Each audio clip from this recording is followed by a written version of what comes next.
Teacher ఎలక్షన్లో సుందర్రాం యాదవ్ గారు పడ్డారు.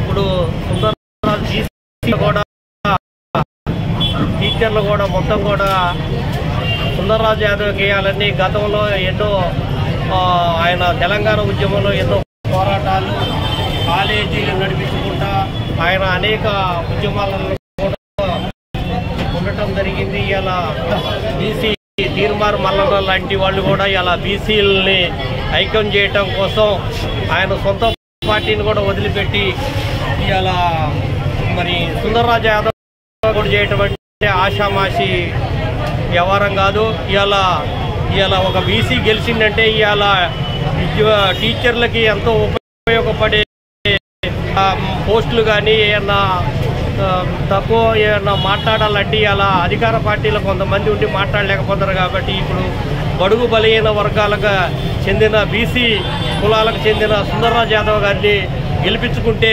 మంచి అందరికీ విద్యార్థులకు కానీ ఉపాధ్యాయులకు కానీ ఏ పోస్టులు ఉన్నా కానీ భర్తీ చేయగలిగే సత్తా దమ్మున్న నాయకుడు. తెలంగాణ ఉద్యమంలో కూడా ఆయన ముందుండి పోరాడిన వ్యక్తిగా కాబట్టి అధికార పార్టీని కూడా గతంలో ఆయన సోడా చైర్మన్ కూడా చేశారు. ఆ సోడా చైర్మన్ లాంటిది కూడా వదిలిపెట్టి మా బీసీలను ఒక తాటి మీదకి తీసుకురావాలి, ఈ పోస్టులకి సరైన న్యాయం చేయాలని ప్రతి ఒక్కళ్ళు కూడా ఓటేసి 19వ నెంబర్ మీద ఆయనకు ఓటేసి గెలిపించి ఆయన్ని శాసన మండలికి పంపితే బాగుంటుంది అనేది అందరి అభిప్రాయం. అందరూ కూడా ఆయనకి ఎక్కువ శాతం కూడా మద్దతు పలుకుతారు బీసీలంతా కూడా.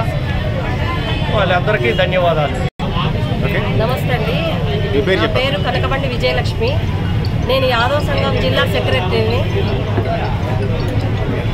మన బీసీల కోసం ఎంతో ఉన్నతమైన వ్యక్తిగా ముందుకొచ్చిన మన సుందర్రాజు గారిని గెలిపించి మనకు కావాల్సినంత వరకు బీసీలకు కావాల్సినంత వరకు న్యాయం జరిపించగల సత్తా ఉన్న ఏకైక వ్యక్తి మన సుందర్రాజు గారు.